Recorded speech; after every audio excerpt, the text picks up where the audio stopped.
Bienvenue sur Africa 24 dans cette nouvelle édition de l'Africa Tonight. Voici les titres de l'actualité. Carton plein pour le Rassemblement démocratique du peuple camerounais aux élections sénatoriales du 12 mars dernier. Le parti au pouvoir remporte 100% des sièges en jeu. L'opposition voit dans cette victoire sans appel une sorte de retour au parti unique. Inauguration en Centrafrique d'une nouvelle aire de stationnement des aéronefs de la MINUSCA. L'installation de cette nouvelle infrastructure doit contribuer à décongestionner le trafic de l'aéroport Bangui Mpoko et assurer une meilleure sécurité des opérations aériennes. Et le Gabon veut augmenter sa capacité de production d'électricité de 63% d'ici à 2024, ce qui représente une hausse de 475 MW en valeur absolue. Le pays mise sur les énergies hydrauliques et solaires pour y parvenir. Mais tout d'abord au Sénégal, le président Macky Sall est sorti de sa réserve ce mercredi 22 mars. Le chef de l'État a demandé au gouvernement des mesures pour préserver l'ordre public après les troubles liés au procès pour diffamation de l'opposant Ousmane Sonko qui ont fait au moins un mort. Dans ce même communiqué officiel, le président Macky Sall a demandé au gouvernement de prendre toutes les mesures idoines pour assurer la sécurisation absolue des biens et des personnes. Il a également évoqué l'impératif de préserver les acquis démocratiques et l'ordre public au Sénégal. Rappelons que ce climat de tension se déroule à moins d'un an de l'élection présidentielle à laquelle Ousmane Sonko risque d'être déclaré inéligible en cas de condamnation, alors que le président Macky Sall laisse planer le doute quant à un éventuel troisième mandat. Également dans l'actualité en Éthiopie, le Premier ministre Abiy Ahmed a nommé ce jeudi un nouveau président de l'administration par intérim de la région du Tigré, en la personne de Getachew Reda. Ce dernier était jusque-là porte-parole du Front de libération du peuple du Tigré.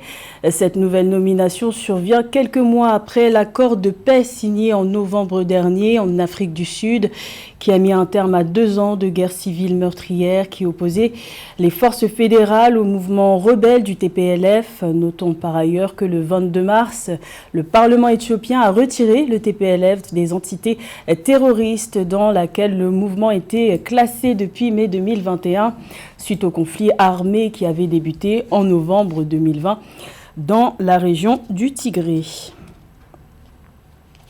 Il n'aura pas fallu attendre 15 jours pour la publication des résultats des élections sénatoriales au Cameroun. Le Conseil constitutionnel a publié les résultats qui donnent le Rassemblement démocratique du peuple camerounais vainqueur avec 100% des sièges remportés aux grandes dames de l'opposition. L'opposition qui voit dans cette victoire une sorte de retour au parti unique. Le point avec Corinne Kamse-Eoné.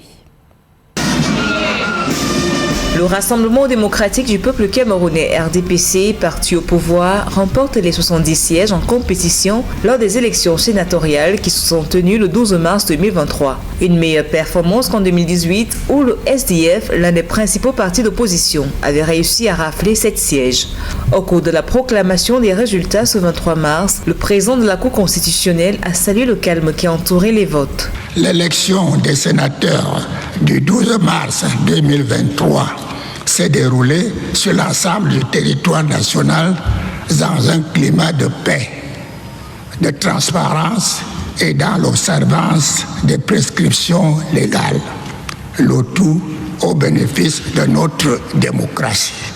Parmi les 10 partis politiques en course, seul le RDPC a présenté des listes dans la totalité des 10 régions et contrôle 316 communes sur les 360 que compte le Cameroun. Le collège électoral, constitué de 11 134 grands électeurs, était formé de conseillers régionaux, de conseillers municipaux et de chefs traditionnels.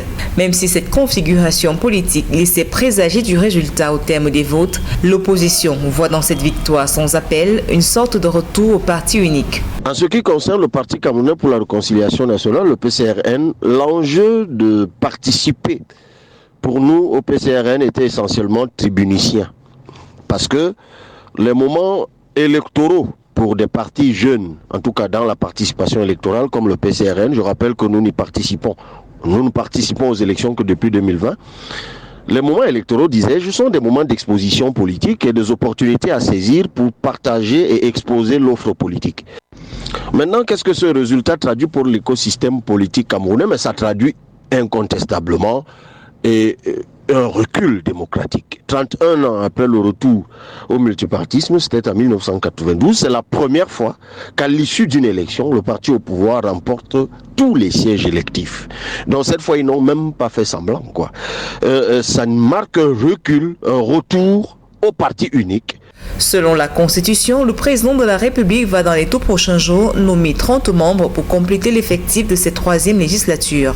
Un processus dans lequel il a la capacité de faire une ouverture vers certains membres de l'opposition. Rappelons que le président du Sénat, selon la loi fondamentale, est celui qui assure l'intérim à la tête de l'État en cas de vacance du pouvoir. Les appareils de la MINUSCA, la mission des Nations Unies en Centrafrique, ont désormais leur propre aire de stationnement à l'aéroport international de Bangui-Mpoko. Un nouvel aire a été inauguré le 15 mars dernier. Le but, décongestionner le trafic et assurer une meilleure sécurité des opérations aériennes, car jusqu'à présent, les avions et hélicoptères des compagnies commerciales, des humanitaires et des forces armées centrafricaines étaient contraints de partager le même espace. Les explications de Laetitia Mebenga. 8,5 millions de dollars, c'est le montant total du financement pour l'aire de stationnement des appareils de la MINUSCA à l'aéroport international de Bangui-Mpoko, entièrement financé par la MINUSCA. 14 130 mètres carrés inaugurés par le président Faustin Archange Touadéra, qui s'est fait accompagner par la représentante spéciale du secrétaire général des Nations Unies en République centrafricaine, Valentine Rugwabiza. Un chantier conséquent qui sera complètement livré en fin 2023 avec la livraison d'un terminal passager. Un impact positif, mais aussi un impact immédiat sur les opérations aériennes, autant de la MINUSCA, mais aussi sur l'usage de l'aéroport et l'usage de l'aérodrome de Mpoko. De ce fait, du fait que les avions et tous les aéronefs de la MINUSCA seront stationnés ici, comme vous pouvez vous en rendre compte, cela va libérer un espace important pour l'aviation civile. Cela également va permettre d'organiser la sécurisation des aéronefs de manière beaucoup plus efficace. Assurer un climat de sécurité, aider le gouvernement à appuyer les efforts de la paix et la réconciliation, protéger les droits de l'homme fondamentaux et faciliter l'acheminement d'une aide humanitaire, c'est ce à quoi s'adonne la mission des Nations Unies à travers la MINUSCA. La construction de ce terminal devrait permettre à l'organisation d'avoir de meilleures conditions d'exercice sur le territoire centrafricain. Cette infrastructure devrait également faciliter les évacuations des soldats blessés durant les conflits, sévissant principalement dans l'ouest, dans le nord-ouest, dans le nord-est et dans le centre. D'infrastructures, toutes les infrastructures réalisées par la MINUSCA sont des infrastructures qui sont des infrastructures à terme de la nation centrafricaine et de la République centrafricaine, quand le moment de notre mission arrivera à son terme. Lors de l'inauguration, le général Alonim Takunyadi, commandant d'état-major intégré de la MINUSCA à Bangui, a souligné que toutes les garanties de sécurité seront renforcées de façon générale au niveau de l'aéroport de Bangui. On reste en Afrique centrale où le Gabon veut augmenter sa capacité de production d'électricité de 63% d'ici à 2024, ce qui représente une hausse de 475 MW en valeur absolue. Pour satisfaire cette ambition qui entre dans le cadre de son mix énergétique 100% propre à atteindre d'ici 2035, le Gabon mise sur les énergies renouvelables, notamment hydrauliques et solaires, dont le potentiel est estimé entre 5 000 et 6 000 MW. Plus de détails avec Mildred Diamou. Le Gabon ambitionne d'augmenter de 63%, soit 475 MW, sa capacité de production d'électricité, en vue d'améliorer le taux d'électrification. Le pays souhaite ainsi porter sa capacité de production de l'électricité de 725 MW actuellement à 1200 MW d'ici 2024. L'objectif, selon le ministère de la Promotion des investissements, est de répondre à la demande projetée à environ 1039 MW, tout en privilégiant l'énergie hydraulique et solaire, dont le potentiel pour le pays d'Afrique centrale est estimé entre 5 000 et 6 000 MW. Avec ce projet, 80% de l'énergie consommée au Gabon proviendra d'une source renouvelable et moins coûteuse. Un réseau national intégré alimentera les différentes zones du pays en suivant le tracé des grands corridors d'infrastructures. Avec ce nouveau projet d'électrification, plusieurs centrales hydroélectriques et solaires devraient voir le jour au Gabon, même si dans la plupart des cas, les travaux de construction n'ont pas encore démarré. Il s'agit notamment du barrage de Ngoulmenjim, de 73 MW dans l'estuaire, des barrages des chutes de l'Impératrice de 80 MW et de Dibouamgui de 30 MW d'Alangounié, du barrage de Kingele Aval de 35 MW et de la centrale solaire de Mouila de 20 MW. Le Gabon a fait le choix de l'énergie renouvelable à travers 5 projets de barrages hydroélectriques, et quand on connaît la richesse hydraulique de ce pays, on n'est pas totalement étonné de ce choix. En 2023, elle ne réussira pas à fournir les 5 barrages dont elle a besoin et risque de se retrouver dans une situation où la production d'électricité sera inférieure aux besoins du pays, ce qui va entraîner des délestages. Alors, pour éviter cette situation-là, il faudrait déjà qu'elle reprenne en main la construction de ces différents barrages.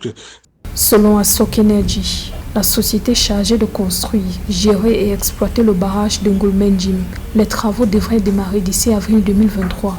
Un contrat d'achat d'énergie a été signé le 14 mars 2023 entre le Gabon et la compagnie de développement des énergies renouvelables en vue de l'aménagement du barrage des chutes de l'Impératrice. Les travaux du barrage de Kingele Aval, de la centrale solaire de Mouila et des 8 centrales solaires hybrides ont démarré respectivement en 2022, 2021 et 2020 selon les autorités. Le coton est la principale source de revenus pour plus de 15 millions de personnes dans l'espace de l'Union économique et monétaire ouest-africaine. Chaque pays producteur essaye à son niveau de peser sur le marché mondial, mais pour être plus compétitifs, les acteurs de la filière coton se sont récemment dotés d'une interprofession régionale. Les explications d'Esther Conan. Avec une production annuelle moyenne estimée à 2 millions de tonnes de coton graines et plus de 900 millions de tonnes de fibres de coton, la culture du coton représente 31,8% des exportations agricoles de l'espace UEMOA. Seulement, la filière reste confrontée à plusieurs difficultés. Il s'agit notamment de la production et du développement des chaînes de valeur.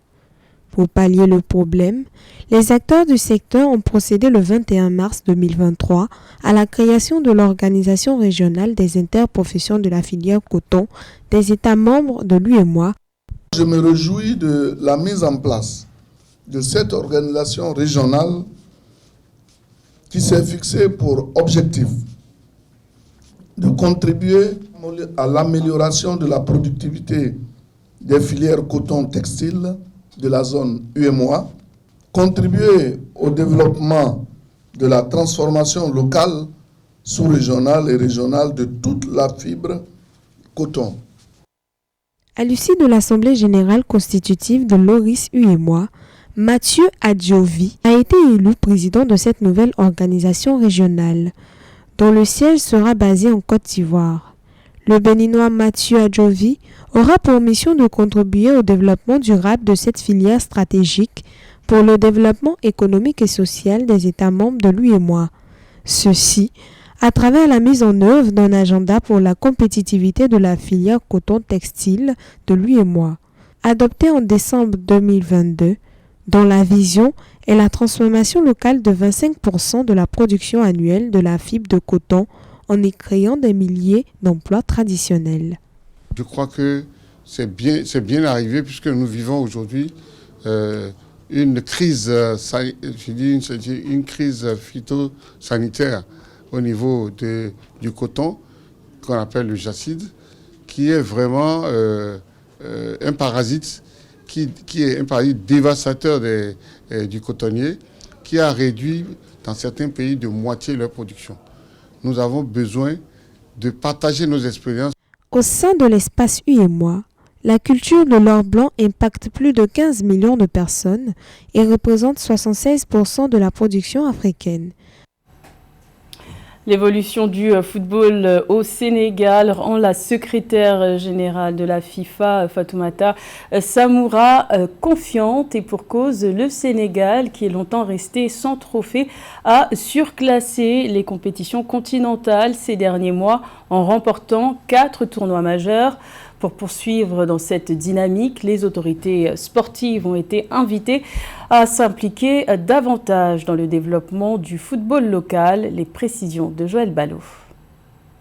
Entre 2022 et 2023, le Sénégal a remporté la CAN 2022, la CAN de beach soccer 2022, le CHAN 2023, la CAN U20 2023. En l'espace de 13 mois, le Sénégal s'est imposé comme l'une des plus grandes nations africaines de football. Une performance qui résulte des investissements consentis par les autorités sénégalaises pour le développement du sport au niveau local.